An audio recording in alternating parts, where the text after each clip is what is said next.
The show can't start until we crack open a bottle of Revelton. Whether it's their crisp, clean vodka, the bold spice of their rye whiskey, the rich smoothness of bourbon, or the original honey whiskey that started it all, every pour is a taste of craft and passion straight from the heart of Iowa. So pour yourself a drink, settle in, and get ready to relax, laugh, and enjoy the show.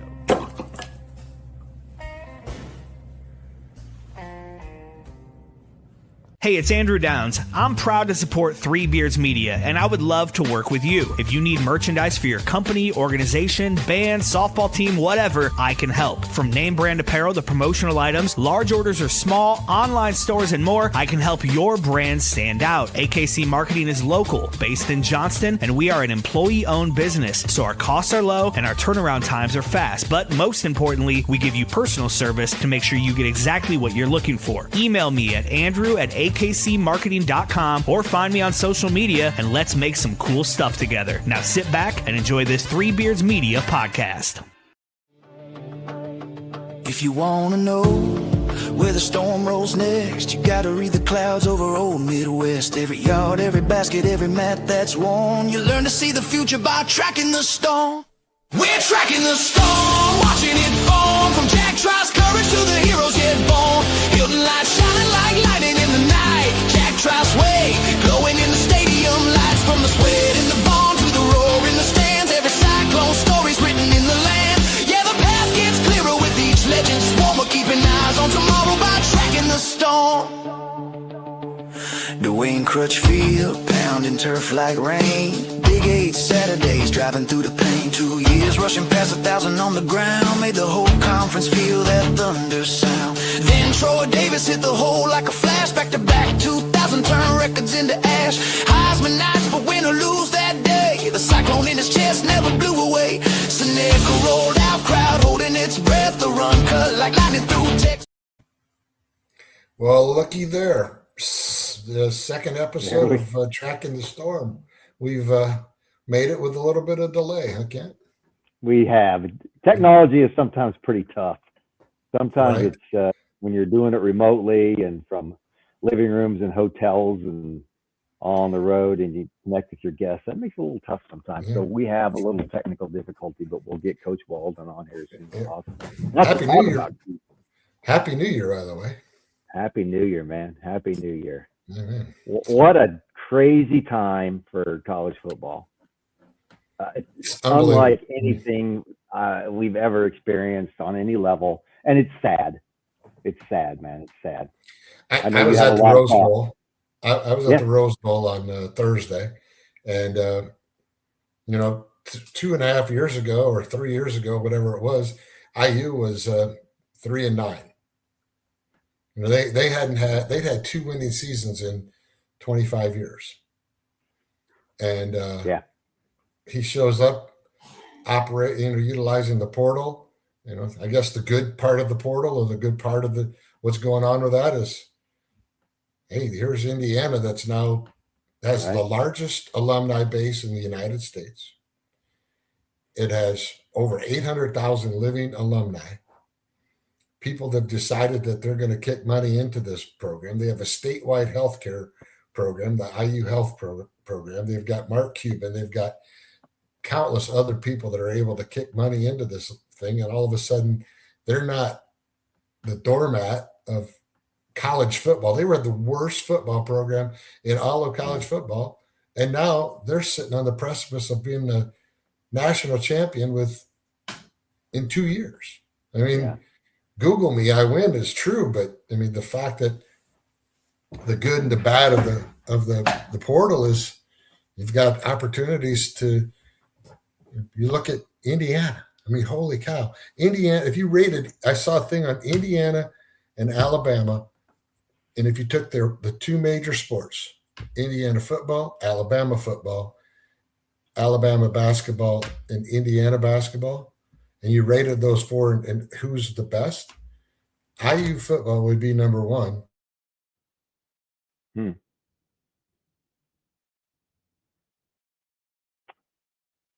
Alabama basketball would be number.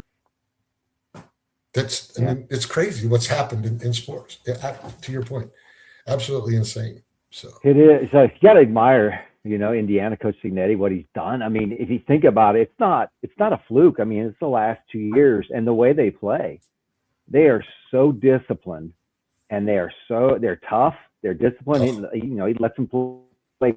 They're not out there thinking.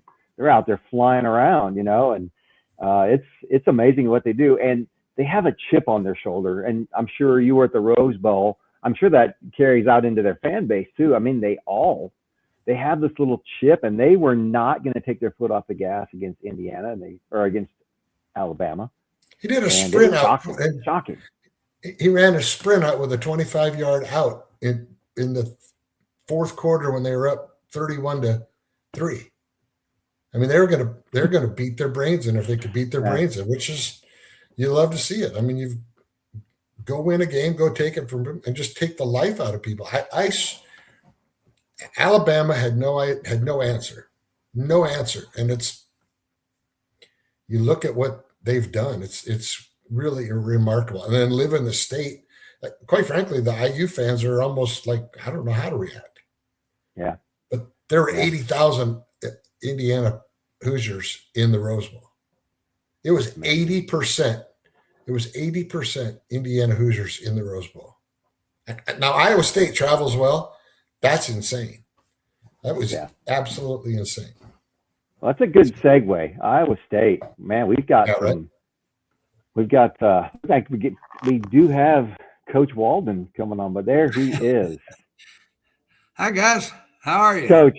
Is he well, sir, on? how are you? There he is.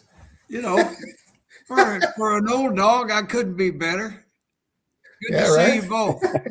Yeah, buddy. Yes, sir. You too, Coach. Sorry, I couldn't help you more on that thing. I'm clueless on that kind of stuff too. So, well, you're when you get somebody my age fooling around with electric, these kind of things, you got to know there's some slippage. I didn't grow up with a computer in my damn hand.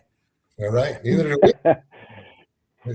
It's fun, Coach. I really appreciate you popping on with us. This is fantastic. I have always admired you from being a part of when you first showed up. I was in the Olsen building on the first day when you showed up there, and I wasn't able to play, and I was off 1 year of still doing my undergrad, but then I had the honor of being able to coach with you. I'll never forget the opportunity that I had to go. I went down to Tennessee and I met with Johnny Majors, and I met with Barry Switzer, and I came home and you said, "Well, how'd it go?" I said, "Great." And he goes, "Well, why don't you want to coach here?" I'm like, "Shit, I did." And he offered me the job, and I started it. It was fantastic. I mean, it was an honor to work with you, and I've always loved your spirit and your take on a lot of things. And then Kent has a different. I think Kent's dad from down in Bloomfield. Yeah, you had lunch with my dad, and Ron Rubin pretty well. You bet. Yeah, Ron was. Yeah, all those guys, and you have a tendency to, as you get older, and you don't hear their names a lot, and you're not around them as much. It's just like with Ron. That all of a sudden that triggers a memory, and I'm getting the same way with my players. You'd think, well, you'd remember all your players. Well, I remember a lot of them, but I was amazed when I was going back through my files, because I've kept a file on every year I was coaching. I kept not only the kids when they were freshmen, in other words, when they were coming in as the first year. I also kept up with who graduated, who didn't, and who was still with me at the end. And it's been so fun since Keith, since you wanted to do this. I've gone back through my records, and it's just, you forget about Mike Bush, and you forget about Blaze Bryant and Marcus Robinson and them. So when you go back to seeing them, it kind of makes me smile. I've been smiling for 2 or 3 days just thinking about guys like that. And it's been kind of fun getting ready to be on the show. Well, we were talking about who would be a perfect person at the timing of what's going on in college football than really yourself. I mean, Coach, I know you won't do it. I'm going to brag on you. I mean, you fought, you went toe to toe with the NC2A. I mean, you were dealt a deck of cards that was impossible. I've had discussions with different people who are in sales that are Iowa State folks, and I'm like, imagine having a budget that you have in sales, and you have to hit this number by the end of the year.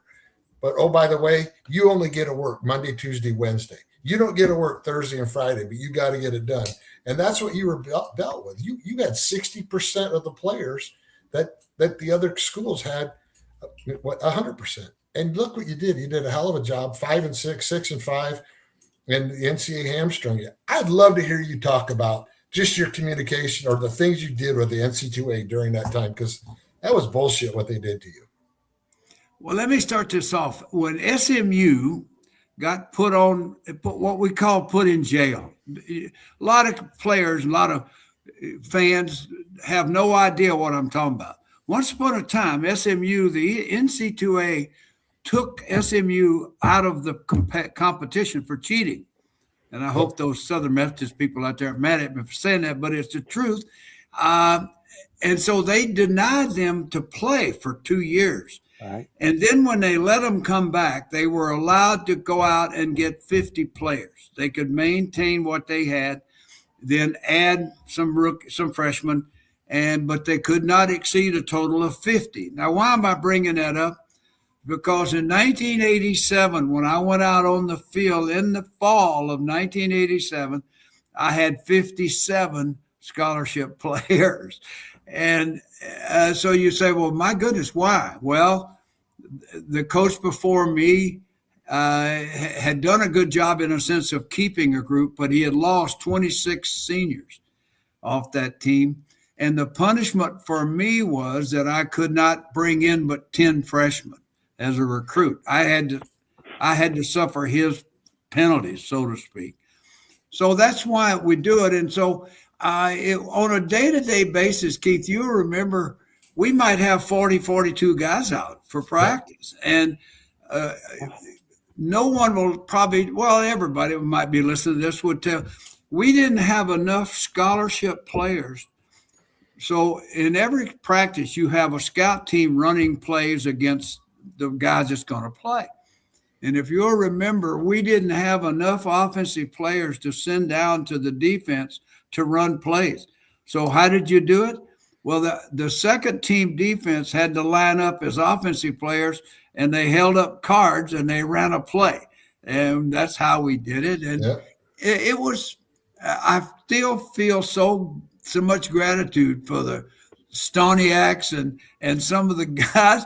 I had 10 seniors. Can you imagine that? A Division I football team with 10 seniors, all I had left. That was left from the thing before. Right. And but it was a hard year, but the guys played their butts off, did all they could. We won 3 or 4 games, I think. I can't remember at least. And I have always had great admiration for those guys. And probably under today's standards, Keith, hell, they would have all left. I probably wouldn't have found I wouldn't have had a guy there, but at least I could have brought in 75 guys to fill the spot. Right. I mean, that's exactly right. That was kind of where I was going with this was, if that was today, you'd have gone out and found 75 guys, brought them into the portal, brought them into the school, and you'd have been up and running and at least playing with even number of bodies as opposed to, I mean, I remember going down to Nebraska. I think it was my second year.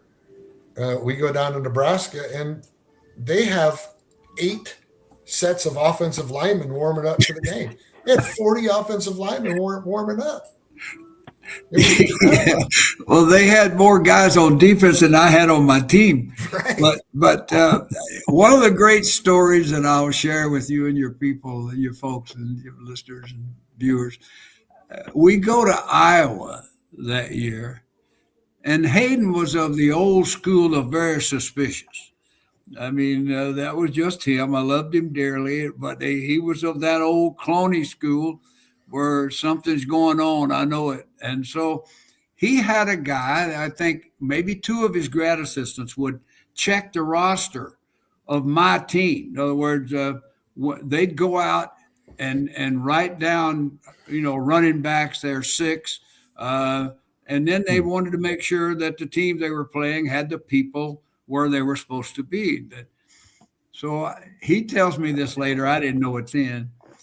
But so he gets these 2 grad assistants, and they come in and they say, Coach, there's only 41 guys out there on the field warming up.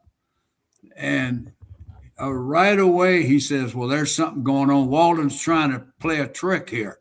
They didn't bring some of the guys out, so he's up to something. And he said, you guys got to get out there and go around and kind of look at their dressing room and see if you can see any other guys stretching or warming up or something. He's pulling something. So eventually we come out, storming out of the dressing room, our bowl 40, and so the grad assistants, unbeknownst to me at that time, are standing down at our gate counting as best they could to see if there was more than the 41 that they had warmed up. And he went over and told Coach Fry, said the kid came over and says, Coach, something's wrong. They only got 40. That's everyone. And Hayden says, well, he must have disciplined a lot of guys because they didn't know at the time. I guess I didn't have it. Yeah. But I took 41 guys, 2 buses. And probably the only time in college football history that a football team has traveled to another place and got them all on 2 buses. But I mean, it was an interesting time to have that few players. But I tell you, the ones we had played their butts off. Yes, they did. Yes, Coach, if I may, go ahead. I was done in '85, so you came a couple years after. And the one thing I noticed from a former player and at that time and a fan perspective was what you had that limited roster. You in particular, it was awesome to see as a former player, a coach fight that hard. And you did it on game day too. You were so emotional and so much fun to watch and so creative. Your punt teams, amazing. I mean, you had a whole offense on your punt fakes and everything, but I guess what I would ask is finding the wherewithal to fight like that. I thought for a fan base and a former that was so inspiring, and I think it changed the whole complexion of a roster of 40 into like, hey, you know what? Because you won some games, by the way. So I just wanted to hear some of your thoughts on just that spirit you had there. It was incredible. Well, I think that comes from being fortunate enough to having played sports my whole life. I mean, really, literally coming from a little one-horse town, Aberdeen, Mississippi, where we probably didn't have but 200 in the top 4 grades. I think my senior year in high school, we had 33 players on our senior football team. And so you play both ways. You learn to compete. Then I move on into college, and don't look now, my last 2 years of college football, we were still having to play both ways. They would go on to one platoon football, as we call it. So I grew up from the time I was a sophomore playing quarterback at Aberdeen, then went to a junior college because I only weighed 151 pounds, and ended up getting a scholarship that could have gone several places. I'm bragging. But I ended up wanting to take the experience to Wyoming. Best decision I ever made, because it ended up getting me one of the assistant's jobs at the University of Nebraska with Coach Devaney, and we won some championships. But what it was, it teaches you to compete. And so when I was coaching, I felt the same way as when I was playing. You got to get out there, man. You got to go play. And I tried to make that first and second year at Iowa State using no excuses. Now, I fought the NCAA hard to try to rectify the problem, but I wasn't going to take that into the dressing room. In the dressing room, we're going to fight our butts off. I mean, we don't have many, and we're going to fight our tails off. I remember, Keith, you remember this. I'm probably the only football head coach in the country that ever ran a kickoff team with 9 walk-ons. I mean, our kickoff team, we had a scholarship safety, and I think that was Marcus Robinson was our safety, and Shudak was the kicker. Well, both of those two guys are on scholarship. The other 9 guys were walk-ons, and they did it unbelievably well. I mean, so they were proud of it. It made us proud. We recognized them. Couldn't give them all scholarships for a while because they counted against your 30. But it was things like that it just inspired all of us. And the guys that did have scholarships felt they had to work hard because we had so many non-scholarship guys that were playing so hard. Yeah. So part of that was just the competitiveness of believing in yourself. Don't give in to some, okay, there's not enough of us. We only got a few. But what is that old thing? The few, the proud, and the brave. That's the way you do it. Yeah. You just had to Jimmy Dorn and Jeff Bauer and Jeff Dole, and I mean, holy gosh, you had just Jim. Remember Jim and Lant Doran? Yeah, we had those brothers, and it was. I've got a picture of them. I got a picture in a circle like a graduating class. John Fabris did that for me. Yeah, and we've got little pictures of each one of them. I got 12 pictures of those guys, and they played their butts off. I'll give them credit for that, and did some good things for us. So. Just a little bit about what's going on today with the portal and let's say you're the coach, right? And you've got the portal's going to open up, and you've got 25 kids that go, I'm going to go into the portal. What kind of conversation do you have with those kids? That's a damn good question, because I've been asking that same question of people that I think are smarter than I am in as we see today's world. I truly don't know if I know. Here I coached for 31 years. I was a head coach for 26. I truly can tell you both that I don't know what they're doing right now. I couldn't tell you now. Up until the portal, I knew what was going on. You out as soon as the season's over, you're recruiting. 8 coaches are out scattered all over America. You're bringing them in on the weekends. You got guys at your other parts of your staff coming together. You get them out for dinner. You're doing all this selling Iowa State. And then they go home, and you keep fighting the battles and get 22 to 23 of them signed up. And then you get on with your life. Well, that's not the case now. I hear things like, just take the Ole Miss situation. They got the coaches coaching at Ole Miss, but they've all signed up to play LSU. Well, the problem is LSU wants the coaches down there because they got to be working on the portal. Mm-hmm. There are 4,500 kids. A week ago signed, or 3 days ago, whatever it was, to go in the portal. So that tells me then, what are you doing, Keith? And what am I doing as a coach? Sitting around the office looking at other people's film to look up somebody that you need, a DB that you see in the portal. Now, in the meantime, what about that freshman group up in Marshalltown that you want to recruit him? So how much time are you giving to him? How much time are you going to Cedar Rapids? To talk to 2 kids over there that you're interested in. So I don't know how they're doing it. I swear to God, I don't know. I think it's horrible. I think it's not fair. You told me to have a couple of questions about my feelings. I'll get to those towards the end. But as of right now, I just think it's a horrible situation that we've allowed ourselves, whoever allowed it.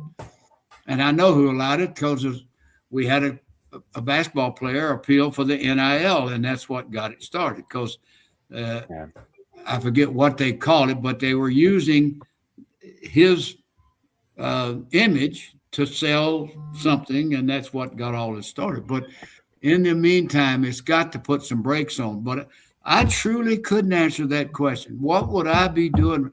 I don't know if I'd be spending all my time in the office looking at ex-players from somebody else's team, or would I be working like heck to talk to the recruits that are coming in And so I really admire the coaches. They're getting good pay. They're getting paid well for it, which was a little bit better than what we got. But you don't want to get into that. But it's a tough job right now. I really believe that, trying to sort out who and what you're doing. Coach, not only that, excuse me, Keith. Go ahead. No, what conversations are they having? I mean, do they, typically when you'd go out and recruit, you'd sell your academics, you'd sell your student life, you'd sell your campus. Those things even matter anymore? I mean, you never hear about academic casualties. They're completely non-existent. Either students have gotten way better, which maybe they have, but it's just a non-factor. Are you recruiting on the basis of your integrity of your program, or are you just out there just flipping dollar bills? I mean, those are the questions what are we teaching kids? Well, let's take Jimmy Rogers. Okay. A year ago, he's just about the same time a year ago, he shows up at Washington State. In the process of showing up at Washington State, he finds out he might not have 20 guys on campus. And he had more guys in the portal than he had left over, so to speak, in the dressing room. So what did he do? He and his staff somehow or another found they brought some from South Dakota State, I think 17 or 18. But in total, he had to bring in 75 guys. All right. Now, how are you going to put a team together? They don't know each other.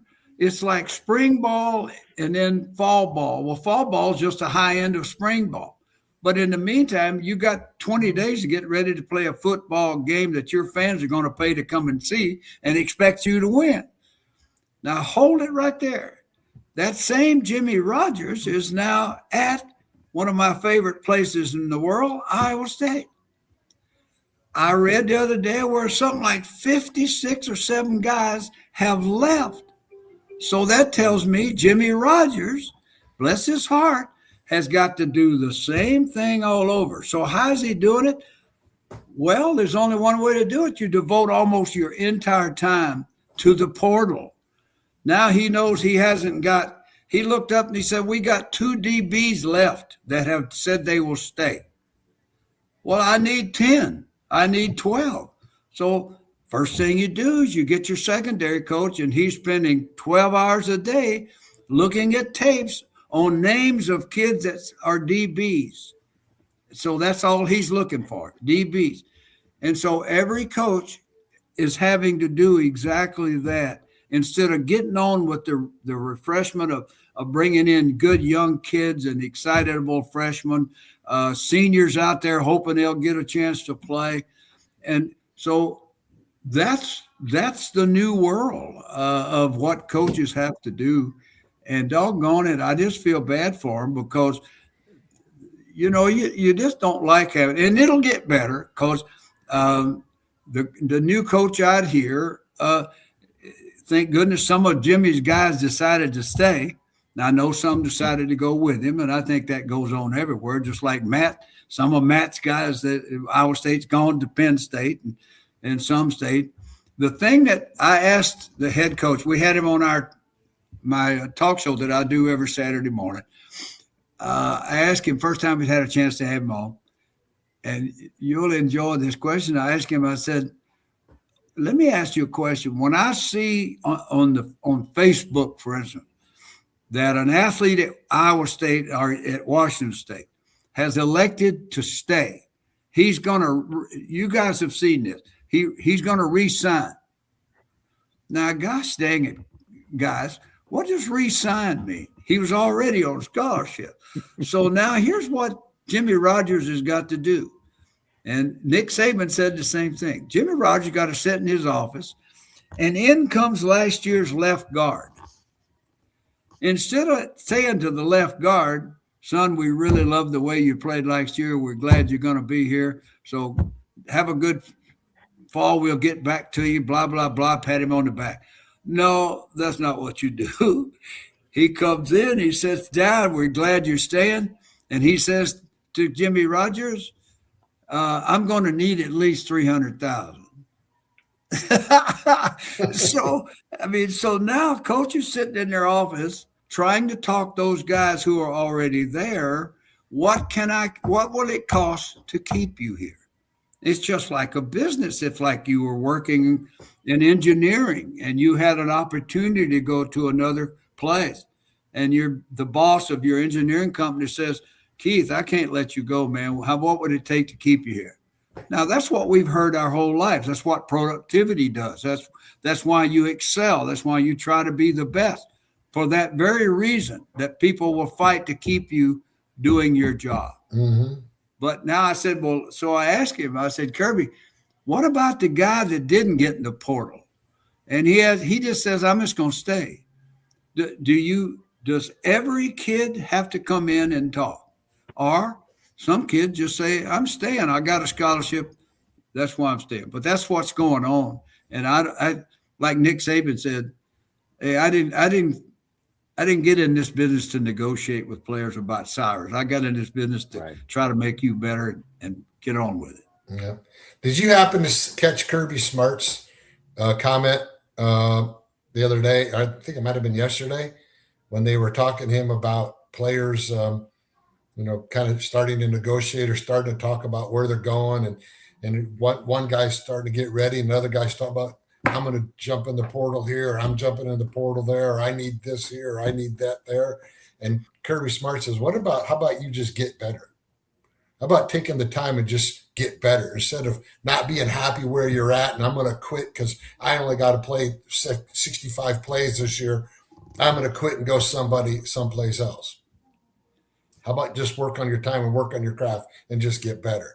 Finally, a coach that comes up and says, maybe hits these kids in the nose a little bit, because I got to believe 75% of these kids that leave and go into the portal are going to a lesser opportunity and will see the same amount of playing time because their habits aren't going to change.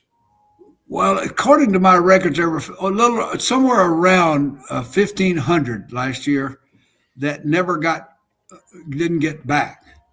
Now, oh my God. Where the problem comes is that by law, by rule, you can go back to your school.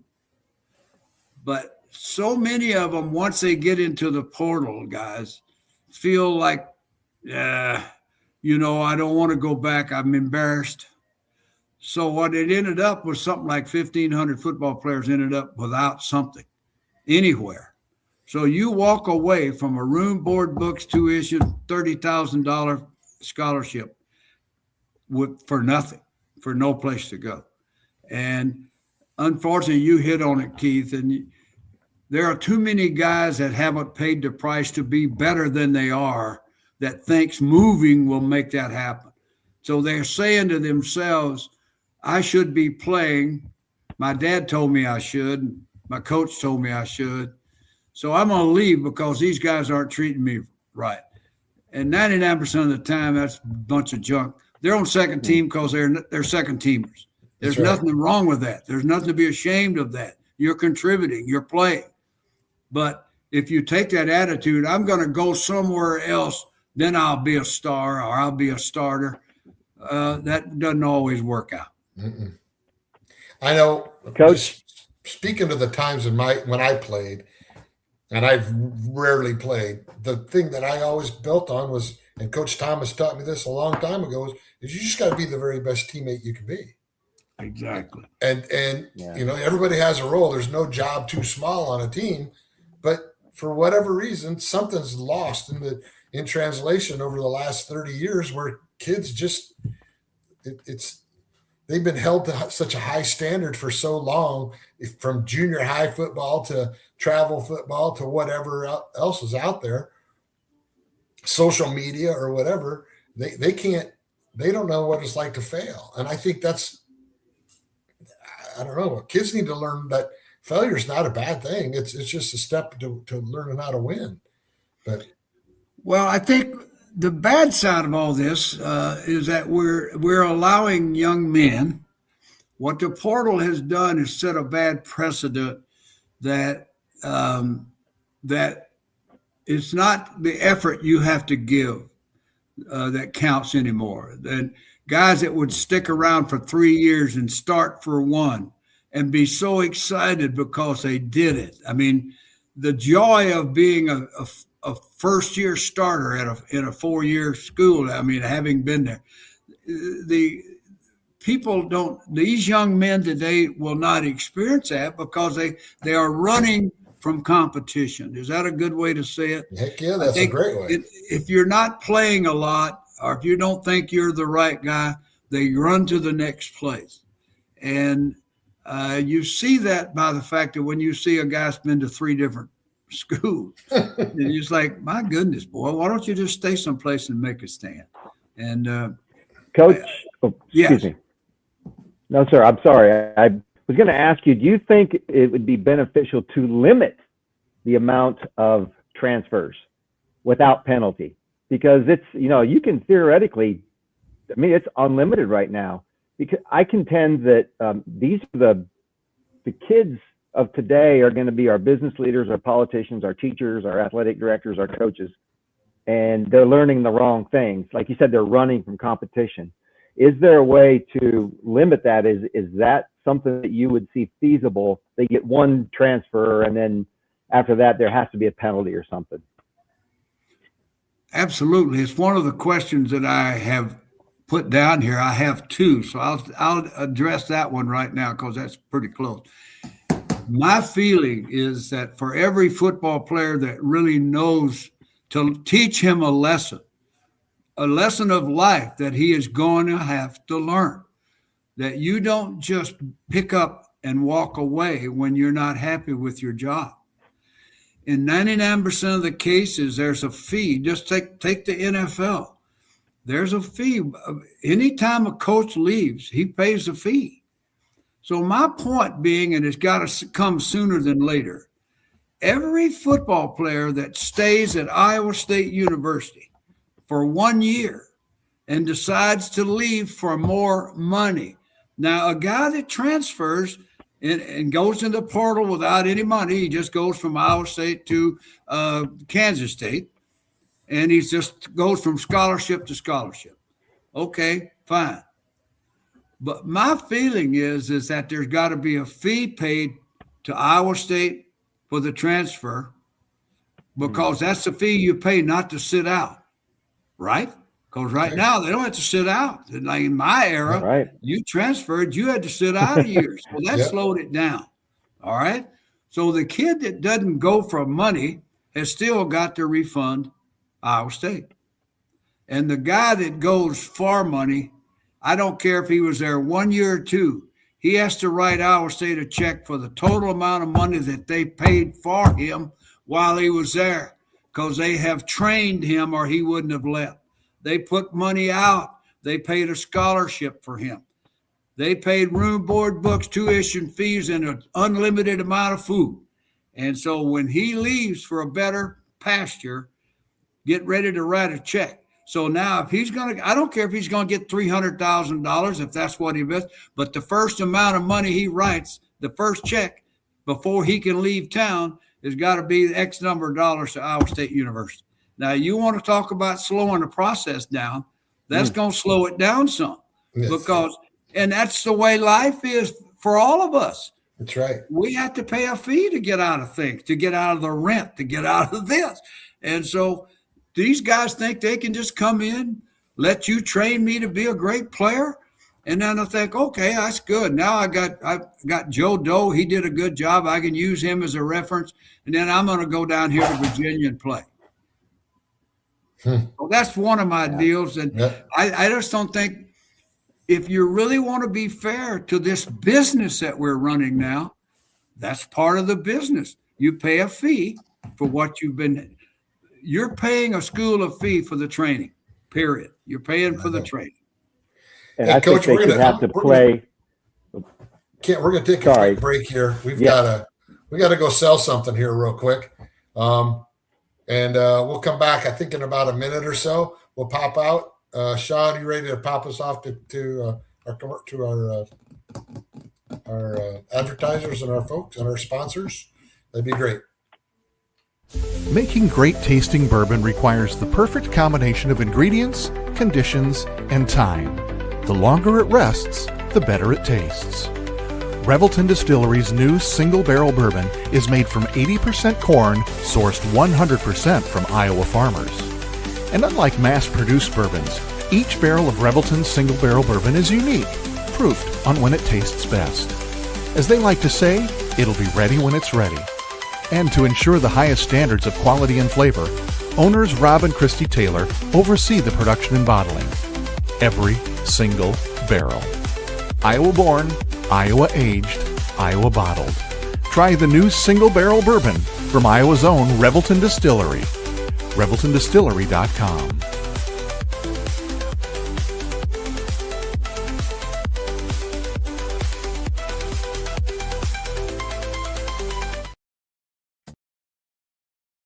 In the heart of Des Moines, one name has stood above the rest: Iowa Beef Steakhouse. Step inside, and you enter a place where tradition still matters, where the atmosphere feels familiar, warm, and unmistakably Iowa. Service isn't rushed. It's personal, attentive, and rooted in genuine care. And before the main event, the freshest start in the city, our signature salad bar, crafted every single day. Then comes the reason people have returned for generations: Iowa beef, hand-seasoned with pride. Guided by flame, forged by heat. This is where flavor becomes legend. Served with the same care it was crafted with, a meal meant to be remembered. And whether the night calls for bold, smooth, or something in between, our bar offers a selection as rich as our history, including the old-fashioned we've become known for: balanced, timeless, unforgettable. And long after the fire cools, the glow of this place stays with you. Iowa Beef Steakhouse, 1201 East Euclid Avenue, Des Moines, Iowa, where Iowa comes for steak, done right. Hey, welcome back. Coach, that was awesome. We went on for like 35 minutes. That was fantastic stuff. I knew it'd be good with what you got, all the things you've gone through. And when did you get to Washington State? Well, my first year at Washington State, I went with Warren Powers. He was an assistant coach at Nebraska with me, and he got the job. At that time, I was coaching at the University of Miami, and I had a great chance to go be a coordinator at Miami. After when Tom Osborne became the head coach at Nebraska, we were all coaching together. And so I left with the offensive line coach to go work for Pete Elliott in Miami. And then in the next year, or 4 years later, Warren got the job at Washington State. That was 1977. So I went out with him as an assistant coach. And he left, of course, to go to Missouri after 1 year, and I got the head job. So that was 1978 when I got my first head job at Washington State. Came to Iowa State in 87. Wow. Yeah, that was this. So you had the throwing Samoan, Jack. Oh yeah, Jack Thompson. Yeah. Jack Thompson. I had some pretty good quarterbacks. Somehow Washington State has become a pretty good quarterback school, and I had my share. And I think had Mark Rippon was one of mine, and so we did okay. Well, sometimes I wish we'd have played. We had better guards and we had a good quarterback. We didn't always have good left guards. But we did all right. And then, so you got to Iowa State, I think 87, like you said. You had Derek DeGennaro and Brett Sadek, and you had John Kiska, and Joe Henderson was on that team then. I've got some, pardon me, let me put my glasses on, but here's some guys. I thought it'd be just kind of fun. This was a good group of some of the accumulation of several years, but I thought our people would remember them. I know they were guys that I thought just did a remarkable job for us while we were there. Mike Bush, great tight end. Brett Oberg was probably the best quarterback we had until Peterson came along, and then Pete got hurt. But we all remember when Chris Peterson beat Oklahoma down there. So that was a pretty big day for him. Two offensive linemen that have always been high on my list of maybe the best linemen that we had was Keith Sims and Geno Williams. Geno Williams was 260 pounds and could do a backflip in his stance. I mean, that was how agile he was. We had Joe Henderson, as you said, Blaze Bryant, an outstanding runner. And then Coach, I got to stop you right there real quick. You what? I got to stop you with Blaze. I don't know if you ever knew this, but Robin Ross was supposed to get Blaze at the airport. Okay. And I'm in the Olsen building and I just got done working out and Coach Ross says, "What are you doing?" I said, "I'm just going to take a shower and go on home." He goes, "I need you to get to the airport and pick up Blaze Bryant." I'm like, "Okay." Here's the van. He gave me an Iowa State van to go get him. I said, what time does he land? He goes, 35 minutes. Yeah. I had to go. Giving you $100 for the speeding ticket you got to get. I had to go from the Olsen building through downtown Des Moines, down Fleur Drive to the airport. But back then you could go through security. You could go to the gate. Yeah. Right. So I'm walking out the door. I go, "Coach, what's he look like?" He goes, "You can't miss him." And it's like got in the van and I was over 100 miles an hour to get to the airport in time. And he comes walking off of the ramp and his hair was all pointed up here. I was going to say, do you have his butch haircut all back there? It is. So anyway, I had to interrupt you. I don't know if you ever knew that story or not. Well, I only had one more name that I'm going to throw out, and that's two reasons. One, Marvin Saller was our guy. He was the example of everything we've been talking about. Yep.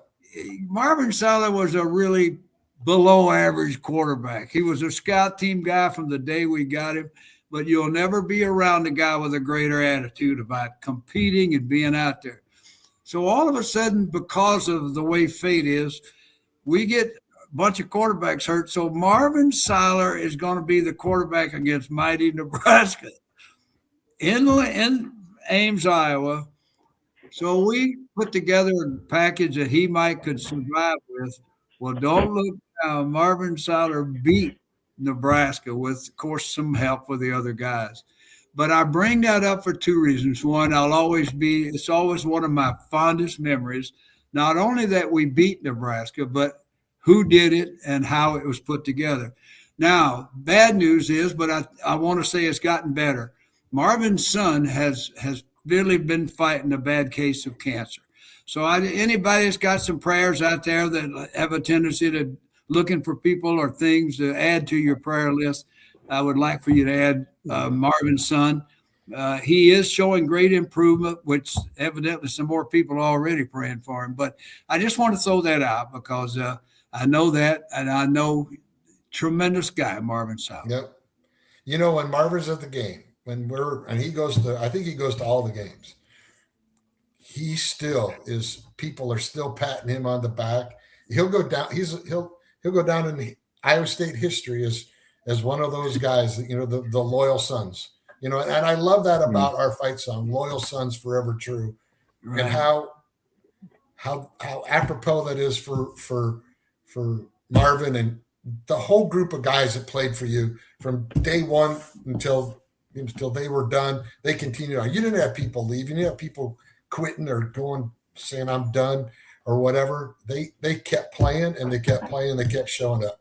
People knew that you're gonna get hit in the mouth. Yeah.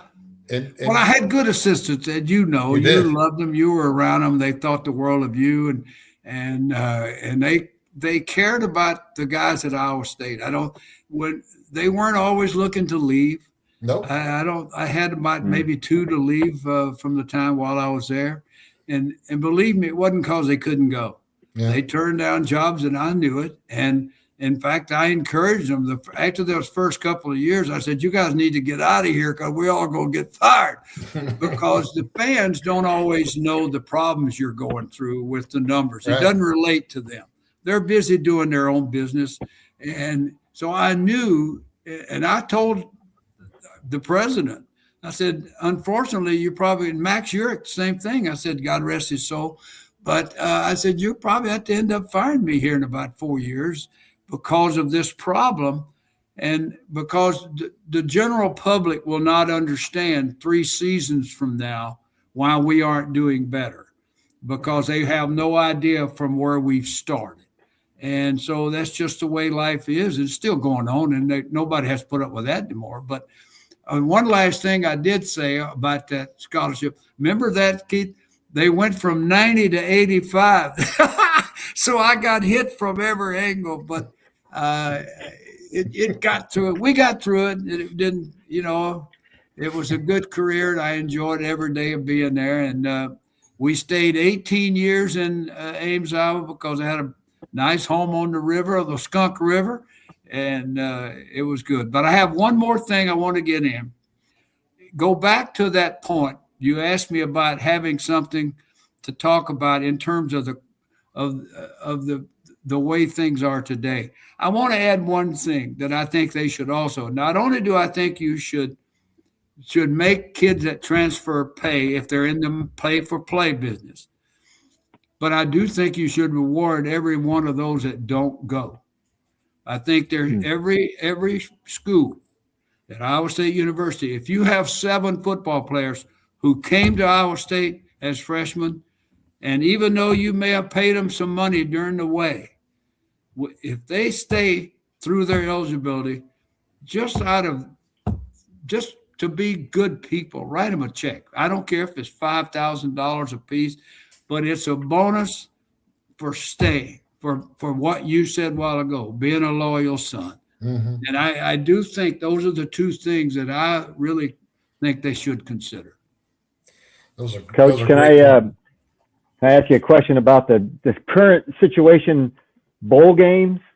I contend that a lot of the bowl games have become extremely irrelevant because of the playoff system. And going back to the pay for play, if you do get paid, you should have to play in all the games. And you can't just opt out. That's just, that really soured with me and a lot of people, I believe. I kind of understand some of the problems with the selection, but if you get paid $1 million and you just can't say, I don't want to play, and you're the team leader, doesn't the school take a $500,000 penalty? That's soured. I agree. 2 things here. I think we got too many bowls now, so somebody needs to pull a plug on ESPN. They can't have a bowl game every day for 30 days. They may think they can, but it's going to get to be a combination of what you just said. Secondly, I think that no football player should get his entire amount of money while he's playing. There should be some money set aside. You go to the bowl game, you get the whole package. You don't go to the bowl game, you don't get paid, because that's what it boils down to. They're getting paid to play. And we need to get that through our heads. These are not just some innocent guys that's out there playing for the loyalty of Iowa State. They're getting paid. So face it and get off this thing. We're only supporting these kids anymore because we love Iowa State. We'll always support whatever 11 guys or 50 guys run out there representing Iowa State. We're going to support them that year, that team, that day. But as far as falling in love with our running back, don't do it. He may leave next year. So, but my point, and I agree with you 100%. One, we got too many bowls. At least I'm going to say 10 too many. I'll hold it at that. I just hadn't having a chance to look. I think we got 35, 40 bowls. So we need to drop about 10 of them. And when you start having to take five win teams to bowl games, you got too many. Okay. And so that is one thing. And then secondly, I agree totally that you don't want to play, that's fine, but it's going to cost you money. With 13 guys don't want to go to the ball game, and we'll take Kansas State. They didn't want to go to a bowl. Notre Dame. Well, everybody at Notre Dame, unfortunately, boys, you're going to get docked for not going. Now, if the school makes that decision, then they got to pay the $500,000. It's not It's not the player's fault. But Right. that's the way I feel about that, is that, one, we got too many, and second, you got to pay a price if you decide you don't want to play. I had one other point that I wanted to kind of just touch base, not so much around that, but around where the state of college football is with the NIL, and it's really not NIL, it's pay for play. Let's call it what it really is. You're paying people. And it seems now that it's kind of balancing the field. It seems to me like there's more parity in college football now, because you can pay them something, whereas before, when Auburn would bring in 16 defensive linemen so nobody else would draft them or give them a scholarship or whatever it might be. It seems like we're having a flattening of the top teams in college football. And one area that I look at, and the SEC's record in bowls this past year was not very good. And it hasn't been for the last several years. I think they've made such a huge mistake with this pay for play and this NIL and this revenue share. Nobody can keep up with the Big Ten. I mean, they're the wealthiest schools that are out there. Well, my feeling about that is nothing's changed. Now, let me explain. When I was recruiting, here was you had to know what you're up against. Penn State, Michigan, Ohio State, that's just starters. And you had USC, UCLA, then you had Oklahoma and Texas, and then you had at least 4 teams in the SEC. Well, that's boom, boom. What else has changed? So now we get to the same teams. Now we're all got money. Well, who do you think's got all the money? Ohio State, Penn State, Michigan, Oklahoma, Texas A&M. So in that sense, Keith, it's the same. But there's one thing that's changed that's helping. There's some schools that, like Texas Tech, that it's not in that, quote, charter group, but they got money at Midland, Texas. Yeah, right. Those all wells pump a little money. And so I'm leading up to this. I hope that our fans are enjoying the playoffs, the last 4, as much as two sets of games. When you look tomorrow at the paper, you're not going to find Penn State or Michigan or Ohio State or Texas, Oklahoma, or Alabama, or Georgia. You're going to find Miami and Oregon, and it's a blessing because it is so much fun for some of us who've coached at not in the bubble schools to be able to see some new blood, some fun blood, and see a different group. Now, why are they there? Why is Oregon there? Because they got the best payday. They got a shoe guy that can write a check for anything he wants. And so they have earned their way through it by having equal money, which once upon a time, do you really think Oregon would have this kind of football team if they still had Washington or USC or UCLA to have to compete with? No. They would have had a good team because they got a good coach, but don't kid yourself. They wouldn't be in the Final Four in the old days. So I'm appreciative of the fact that some of the teams that are not major teams, they can compete now money-wise where none of us competed in the old days for just athletes. I live here in Indiana, and Indiana had the worst football program in the history of college football. Proven. I mean, they had more losses than anybody. And in 2 years, Cignetti has done an amazing job, but it's an amazing – they also have 805,000 living alumni that are now kicking money into the football program. Well, I'm so happy for them, and believe me, I wish I knew their coach better.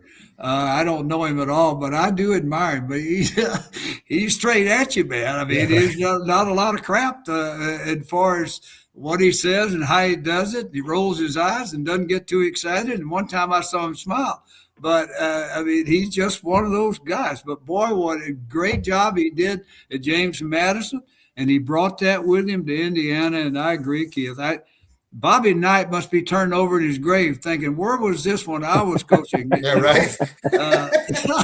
But I just think it's absolutely wonderful that Ole Miss is in the hunt. not Georgia, not Alabama. And I don't mean to pick on them, and I'm admiring them. I respect them no end, because it's like not liking winners. When you're so happy that Georgia's not there, well, you say, well, why are you unhappy? Well, they win all the time. Well, I didn't know that. I thought we were supposed to admire winners. So, but I'm excited about the guys because it's new, it's different. It gives the nation and the Iowa State fans hope that one day maybe it'll be us. Yeah. We've got wealthy alumni. They just, they're the farmers and they're hanging on to their money. I mean, it is what it is. Coach, I want to ask you a question. I want to teleport you here to Ames, Iowa immediately. And let's say tomorrow you are Jimmy Rogers. Knowing where you are right now with the roster, and I don't want to pin Coach Rogers into a corner or anything like that, but just knowing how the game is, where do you start? Because you started somewhat similar in a different scenario. You didn't have the numbers. How would you rebuild in Ames right now? The same way Matt did when he came, and the same way Jimmy did last year at Washington State. Unfortunately, he's got 1 year of experience of the same crap he's going through at Iowa State. So that gives him a little advantage. The staff that he's put together, that he brought some with him. I mean, I don't know how many that total numbers that he has put together already, but I promise you, he has a plan for how many they're going to do. He knows where to go to get the guys, whether it's South Dakota State, North Dakota State. He'll get some of those guys, and trust me, man, they know how to play. Don't ever underestimate those guys. And so he will do it exactly like he did a year ago. He'll put together a team, and I have every hope to believe that if he does as good a job for Iowa State next year as he did for Washington State this year, they should be damned excited, because nobody back there cares about checking. They care about Iowa State. But he won 6 football games for Washington State this year with an entirely new team. No, I bet he didn't have 15 guys. He did not have one defensive starter at Washington State when he took the job. So think about this. He came within 9 points of beating James Madison, Ole Miss, and I can't even think that, but they played 3 teams, 2 of which is in the final 12, and lost by a total of 21 points. On top of that, won 6 games. Now, I tell you, in my heart, they've hired – I hated it for Washington State's sake that they lost a good coach, but I really think, and I say this with all my heart, I think they've hired themselves a really good coach. And to answer your question, I think he'll just put it together like he did out here and like he did at South Dakota State and move on, because he's that type of guy. He's kind of a pretty much all business guy. He's not going to win any prizes personality-wise, but he's also going to give you a good effort with his coaching. That is awesome. Well, our last segment is one of the things we do is you get to make a rule, and you've kind of gone into those kind of things with what your rule would be. But I'm going to kind of put Kent on the spot since Coach Walden, you already did it. Kent, I'm going to put you on the spot, and we're going to take a quick break, and I'm going to let you make your rule, whatever that might be.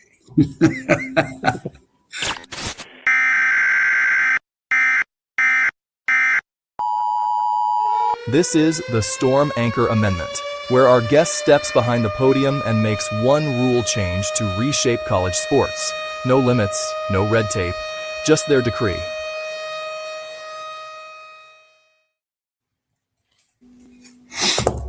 Let us have it, Kent. That was a quick break. I didn't have much time to think about that. Oh my. Okay. Well, I think the one rule we kind of touched on it.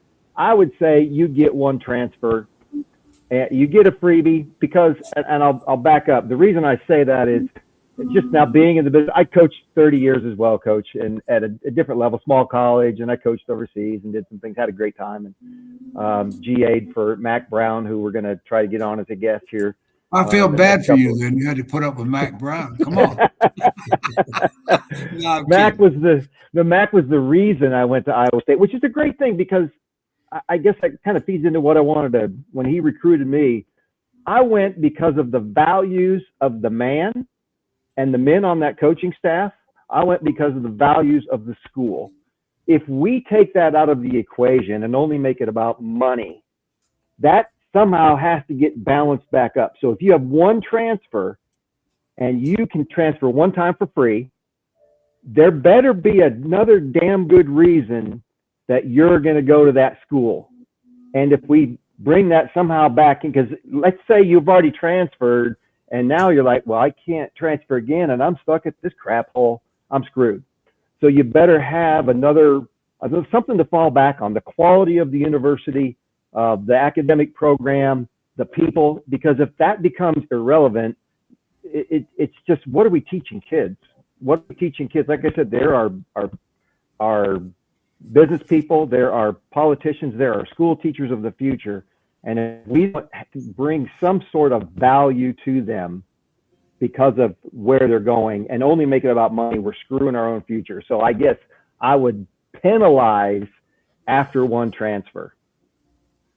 That's my Well, right. I agree with that 100%. In fact, I could use that same rule of which I had talked about, not tonight, that you get one transfer. You get one freebie to go from here to there and not lose eligibility or not have to sit out, okay, like the old transfer rule. But you can't, if you do it the second time, you got to sit one like the old rule. So that's exactly what it would make. What you're saying, Ken, is so true. That makes you give a lot of thought about that one move. And Yeah. the last thing, Keith, that I will say is not a rule that I'm getting involved with your last segment, but it's a thing that makes me feel bad. When you read and almost every player you see on TV was somewhere else last year. I go, they make a tackle there. John, he was there at Wichita last year. But my point being is I feel really bad emotionally because where are these kids, where's their loyalty going to be when they finally are done? And they've been to 3 schools. Which one is their Iowa State? I mean, which one is their Michigan? I mean, I just feel like we got to help these young men better than we're helping them because all they know right now is money. And I just think there's got to be some smarter people than me sit down and discuss these things. What are we doing to the youth of America, period, into this one segment of athletes? I think about the times when we go back, and I think it was like maybe 2010 or so. We had a letter winners weekend, and we had like 50 guys total. Mm-hmm. And we put a board member together. We put a group of other people together. Jamie hired a letter winners person to manage it and to build a group of people to work on getting the loyal sons brought back together, because from Johnny Majors through yourself and Mac and up to Matt Campbell, they were 4 or 5 years and they were gone. 4 or 5 years and they were gone. 4 or 5, and you never had any consistency through that. And over the course of this last 15, 18 years, we have over 500 guys come back for letter winners weekend. And Great. And when you sat in the tent that day, we sat there, we talked, we saw all the different guys from all the different eras. And it was nice to be able to be back and go, our fight song says it right. Loyal sons forever true. And I just think these kids today just are missing that. Our Coach Thomas, he was a brilliant man. And he taught me a long time ago, you quit one thing, you'll quit anything. You just made it a habit. And I know some of them different reasons, but. Well, I'll give you one example. When Bob Devaney was at Wyoming, he was there for 5 years. Our reunion was called the Bob Devaney years. And you could, on the front end and back end, we allowed, some guys who were there with him for 3 years, even though we were talking about graduates. We met the first time after 20 years. Well, because it's a little harder, you're working and you can't get there, and I'm coaching. But anyway, from that year, at that point on, we met every 3. That's how much we enjoyed seeing each other as far as all the guys. It wasn't just who played in 59 and 60. It was Bob Devaney. Were you here during Bob Devaney's years? And that's what the center point was. And it was one of the best things I've had happen in my lifetime, that I never lost track of all the guys that I played football with at the University of Wyoming. I was still going to reunions when I was 70 years old. And that's a wonderful thing. Now, I worry about who's going to go to these reunions. What you were saying, you got 500 guys. 10 years from now, you might have 32 if they don't pick it up. Right. Yeah. Coach, I will tell you this. Go back to the letter winners weekends, and you've been to one for sure, maybe two. And I will tell you, the guys that played for you during your years at Iowa State are still, they all come back. And it's by far the biggest group of players that come back played during your era. And I think that's a testament to you and the things that you did for Iowa State. And for me as a loyal son, and Kent as a loyal son, I can't thank you enough for what you did. Yeah, well, Coach, I'm gonna tag on to that, but I didn't get the opportunity to play for you. But I can tell you, and I don't think you get enough credit. Well, you do get a lot of credit, but I don't think you probably hear it enough. You saved Iowa State football. You saved it. Yep. And you made it happen. Without you and your passion and your ingenuity and all you had to do. And I know running scout teams, I probably like coaching a high school team with 41 kids, and you had to have your defensive segment, but you saved Iowa State football. You truly did, Coach, and you deserve all the credit. And I would have loved to have played for you. I tell you that. You wouldn't have gotten. I don't know. You better, just because they show up doesn't necessarily mean they love playing for you. You better check with them. No, yeah, when they're doing all those up downs, though. Yeah, when Lindsey Hughes was making them do all those up downs and all those 5:30 runs in the morning, you might not, the Cobra. You might not have liked it, but I appreciate the kind words, Kent. That's all. Yes, sir. Both of you. You bet. Well, Coach, it is Sunday night, and you've spent a good portion of your evening with us, and I really appreciate that, and especially on short notice.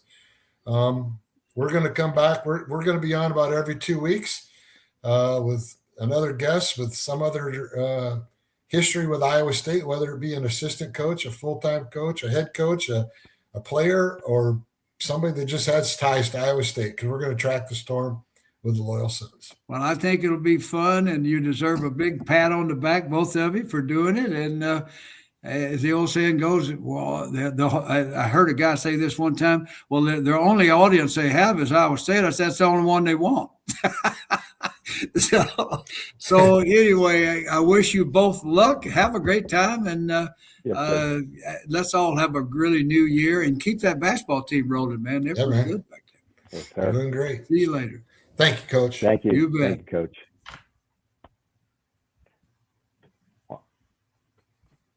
Wow. Awesome. That was awesome. What a guy. What a guy. I know you worked for him, and I've met him on a couple occasions, and he would have been a guy that you'd have loved to play for. And I'm sure I sat in a meeting. I was on the offensive staff, and he comes into the offensive staff room, and he says, "Guys, shut off the projector. Come into the defensive room. You got to see this." And we're getting ready to play Oklahoma State. So we all pile into the defensive staff room, and we're sitting there, and he turns on the projector, and they're showing the last bit of the film of Oklahoma State versus, I think it was Nebraska.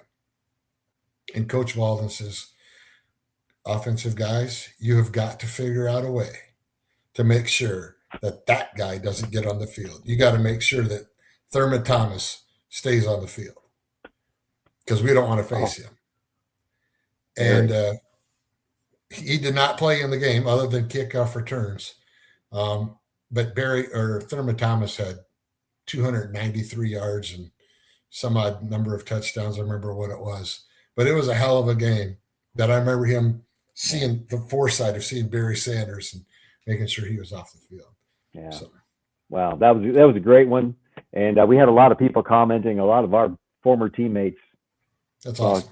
Kevin Max Eggleston, Jeff Wadka commenting on there, and a lot of great folks. And we appreciate everybody listening in. We will try to, will, if we can work the calendar out, we'll get Coach Mac Brown on here. Mac, Coach was an assistant at Iowa State and obviously in the Hall of Fame. So we'll get that scheduled and put out. Coach has agreed. We just got to come up with a schedule. He'll be a fantastic guest. He recruited me and recruited you. Yeah. And that'll be a fun one to listen to and have on, because his time of names was quite memorable as well. And a lot of people don't know that. Yeah, for all of you that are out there that are, listening in, or if you could like our page on Twitter, Facebook, Instagram, that'd be fantastic. If you've got suggestions of people you'd like to see us try to get on, we'd love to do it. We're here for you guys. We love talking to them, and Chris Shipley was kind enough to give us a platform on Three Beards Media to be able to have a podcast to talk about old times and the loyal sons of Iowa State. And then with that, Sean, I think you can pop us out. We're tracking the storm, watching it form from Crutchfield's grind to Troy's 2K storms. Seneca spinning through the rain and roar, turning third and long to forevermore. From Jack's I will to the Camel years, we build up hope out of heartbreaking tears. Yeah, the line holds strong and the faith's reborn. We're keeping eyes on tomorrow by tracking the storm. Here comes Johnny Orr, fist up in the air. Tonight's show theme and that Hilton stare. Took a quiet Coliseum, turned it into a spell. Where top 25 giants learned to fear this well. Hilton magic swirling like a cyclone wind. We're nine on the pivot, made the rafters spin. Step back, jump or drive down the lane.